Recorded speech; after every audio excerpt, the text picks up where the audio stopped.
Hi, this is John, and my current project is this power washer behind me. It's been leaking, and so I need to replace some seals. This is the power washer. It's an Excell 2750 PSI XR2750, and this is what the pump looks like. It's got a Honda 6 horsepower engine, and then here's the pump, and it's a 3-piston pump with a swash plate. And some people call it a plunger pump. So it's been leaking from here. So I know I've got some seal problems. So we'll see what we find when we get it apart. Assembly is pretty straightforward. There's 4 bolts here that get removed, and then the whole pump separates from the engine. One thing I'll caution you on taking things apart is these 4 bolts here, there's 4 going around. When you go to separate this case from this piece here, there's some spring pressure there, and it helps to have 2 people, one to hold while one undoes the bolts. And I'll show you the reverse of that procedure as we put this thing together, but otherwise it's pretty straightforward. Once you have the pistons out, then you can take these oil seals out. So there's a place you can kind of get your screwdriver right in there and kind of pry around like this. You can start to see it coming up. And this way, whoop, there it goes. You can get the oil seal out, and you can see there's some gunk down in there from before. Once the oil seals are out of the pump case, kind of clean them up, and there could be a little burrs up in here from prying the oil seals out. So I think probably a good idea to just very lightly make sure this surface is still flat, because that has to mate right up with the pump surface. We don't want any burrs pushing that out. So there it is, all ready to put the new oil seals in. As I mentioned before, I'm replacing the pistons. You can see here again where this piston is, the paint has come off of that, and so that will cut the seal as it's moving in and out. So I've got to replace the pistons, and so this is the way the pistons come out of there. You can easily remove the spring, but you have this connector here that sort of sits in that groove, and so the trick is, how do we get this off? So I'll show you in a second here how I was able to get those popped off. So I've just got this 22mm socket, which is just the right size, you see, to capture that. And what we're going to do is push that all the way through, because it doesn't really want to go back the other way, just the way the fingers are shaped. So what I'm doing is I've got a wood vise here, and I'm just going to put this in the vise like that, get everything lined up, and then start to turn the vise, and you can see, boom, there, it just popped to the point where it's out of that little ridge you can see here.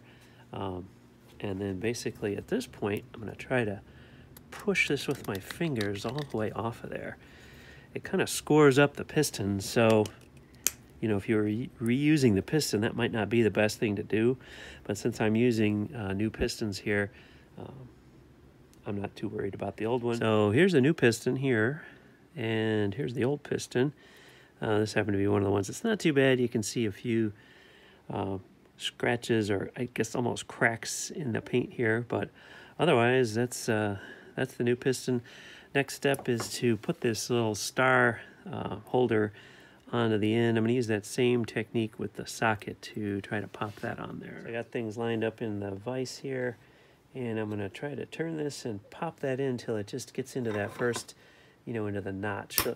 Oh, so I heard a snap. Hopefully that's in there. Okay, so there we go. All the fingers are in there.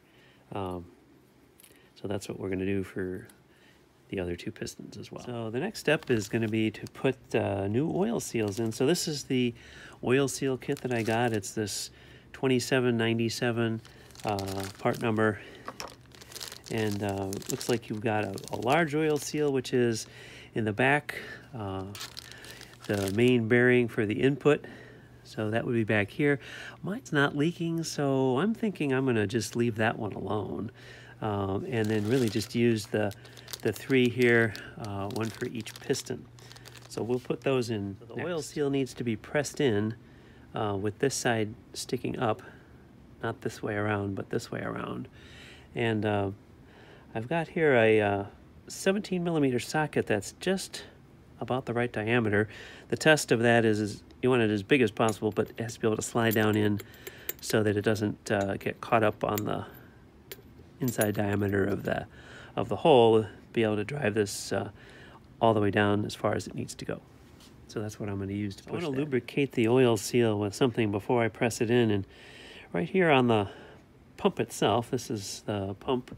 Notice there's a little note here to use SAE 75W90. So there's some confusion, at least I had, on what oil goes in the pump. And on the internet, you can find people talk about a detergent-free oil like SAE 30, but I think in this pump, anyways, we want to use what they recommend, 75W90. So I'm going to lubricate the oil seal with a little bit of that on the sides here before pressing it in. Okay, so here's how I'm pressing these things in here. So I'm going to just get the outside diameter lubricated here with a little gear oil.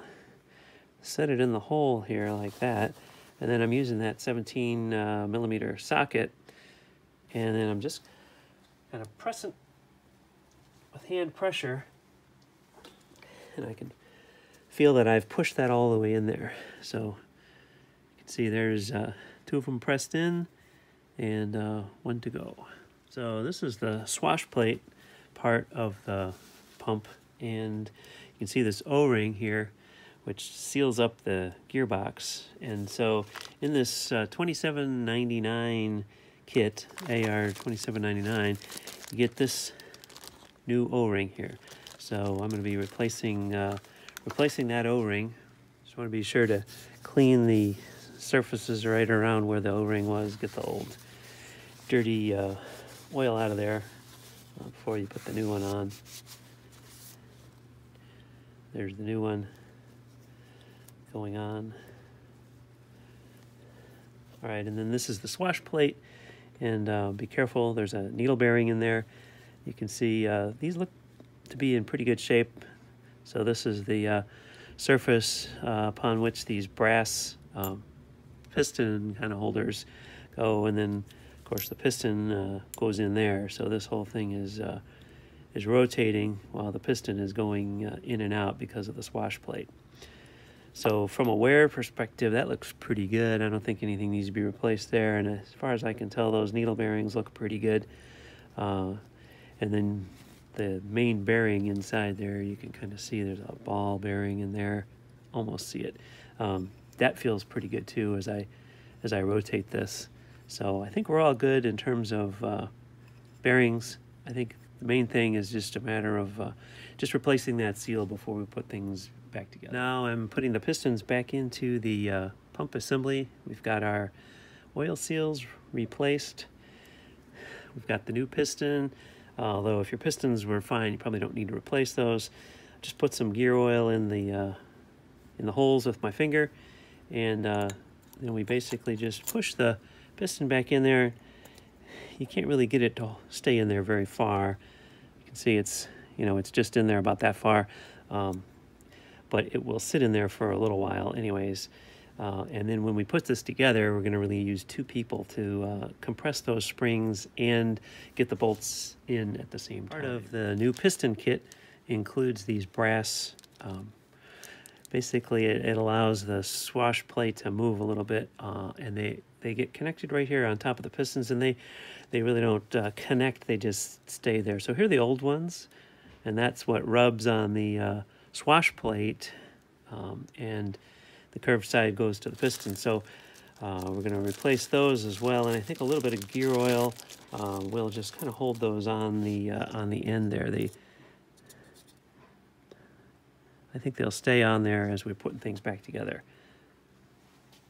You can kind of feel they almost make a seal on there with just the gear oil holding them in place. One of the things I'd recommend as you're taking this apart is to write like top or something here so that you can line that up with where the top is on the housing, so you get it back together.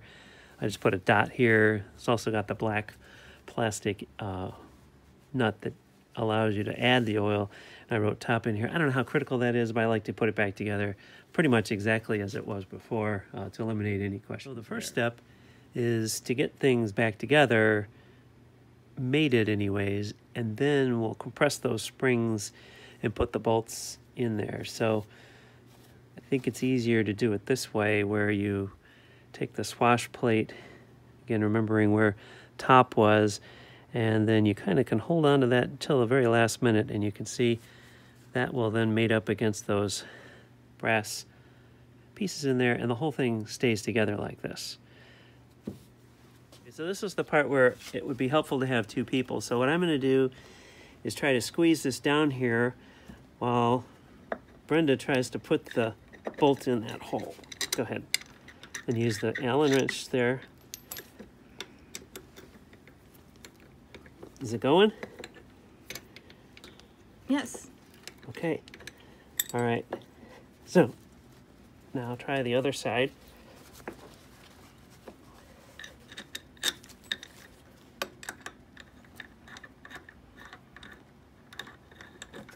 Is it going?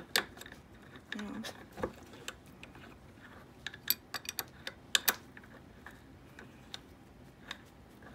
Okay, I can't get in it. Okay, try it now. Keep going. Is it going I now? don't think so. Oh, here it goes. Okay, that's good. Okay. All right, so you can see that was a little bit of a tricky operation to do that by hand and compress those springs. And I got 2 bolts in, and now we can tighten it down. There may be a better way to do that. If you had a hydraulic press and a ring here, you could squeeze it down and then put that back together, but this seemed to work. The gearbox or the swash plate assembly is all back together. Just tightening these alternatively, maybe a half a turn a piece. Drew this down together pretty nicely. Then went ahead and filled it, so you just have to put the drain plug in. New O-ring there. Then you open these two, you pour in the fluid here until it comes up to a level here. And again, that was gear oil. I was using 75 W90 gear oil like it said on the pump.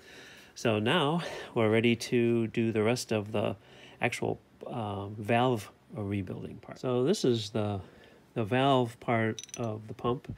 I've already pulled these guys out of each hole just so you can see in there a little better. There's some green kind of corrosion in there, or just pieces of something. I don't know if you can see that in there. So we're going to try to clean that out, and you can see there's an O-ring at the bottom of each hole there. So we'll replace that while we're in here, and I'm going to take these valves off. These are kind of a slightly unusual size. It's like a 21 millimeter socket. We'll pull those right off. Here's something interesting that I noticed while I was taking this apart. If you look inside here, you can see there's a little hole right in there, and it's full of O-ring, almost as if an O-ring got shoved into that hole. At first I wasn't sure if it was just glued to the side or stuck to the side, but then if you look down in here, if I can show you that, it's you can see the other side of it. So that port is supposed to be clear, and somehow an O-ring got squashed right in there. So I'll have to get a small drill bit or something to try to get that out of there. It's a pretty small hole. I think it's just about the same diameter as you can see these little holes here. So somehow we've got to get that cleaned out before that goes back together. Well, that was not an easy thing to get out here. I don't know if you can see this, but there's a piece of O-ring that was partway jammed into that hole. And I guess the high pressure must have just pushed it through that hole. The way I got it out was I had a really small drill bit here. Oops. So this is the source of the O-ring right here. You can see where this is missing part of the O-ring, and somehow it must have gotten sucked up into that hole. And so anyways, that was the missing piece right here. The way I got that out was I used this drill bit, which was, this is an 043 or a number 57 drill bit, and I ended up putting it into a Dremel tool, but I didn't use the Dremel motor, so I just needed a way to hold it, so I just used this chuck, which could hold such a small drill, and then just manually kind of turned it. And the hole, if this does happen to you, the hole is pretty hard to get into. It's like the drill bit has to be all the way back here, and then you can just barely make the angle in there. So I don't know how they drilled that, but it was very shallow angle going through there. Anyways, now that that's out, I can clean up the rest of this brass valve housing. So I got the pump housing here all cleaned up, or this is really the valve bodies. Tried to get in here and clean any kind of corrosion out, and kind of used a combination of wire brushes and also some of this kind of like a emery cloth. It's almost like a scratchy pad for cleaning dishes. Try to clean out any kind of corrosion in there. So I think it's all clean. One thing to watch out for is that passage that I talked about before, going from in here over to here. Make sure that that's clear as well. There's also some little holes here you can see that go in here, and those, if there's any leakage past the piston seal, then it goes back into the hose supply there instead of leaking out. So we're ready to put the O-rings back in and start reassembling. I found pretty helpful in cleaning out these bores is a set of brushes. I just got these online for about $26, I think. And I ended up using the steel brushes here. I thought maybe I'd be using the brass brushes, but the steel ones seemed to work pretty well. Anyway, that might be kind of handy as you're trying to clean out these various different sized bores in here before you put it back together. So I'm getting the valve body all put back together with the valves in there. I'm using a little bit of Vaseline to lubricate the O-rings, make sure they seal, and then I'm also replacing the high pressure seals. So this kit right here, 2167, has these new high pressure seals in there, and it's pretty reasonably priced if you look on the internet, but watch out because there are some places that'll charge like $145 for this. I think I got these for $26 on the internet, but that replaces these two pieces here, as well as inside these, which hold the valve bodies in there. Inside there's a rubber seal right here, and the best way to get that out is just to use a screwdriver, and you kind of come in this way, shove it all the way down, and then you kind of pull it out like this and come out with the thing. They're a little hard to get out, but once you get used to it, you can pull them out pretty quickly. So these are a little bit tricky to put in, these new seals. So what I've found seems to work is if you put some Vaseline on there and then you try to shove it in, so it kind of goes in like this. Shove it in from this side.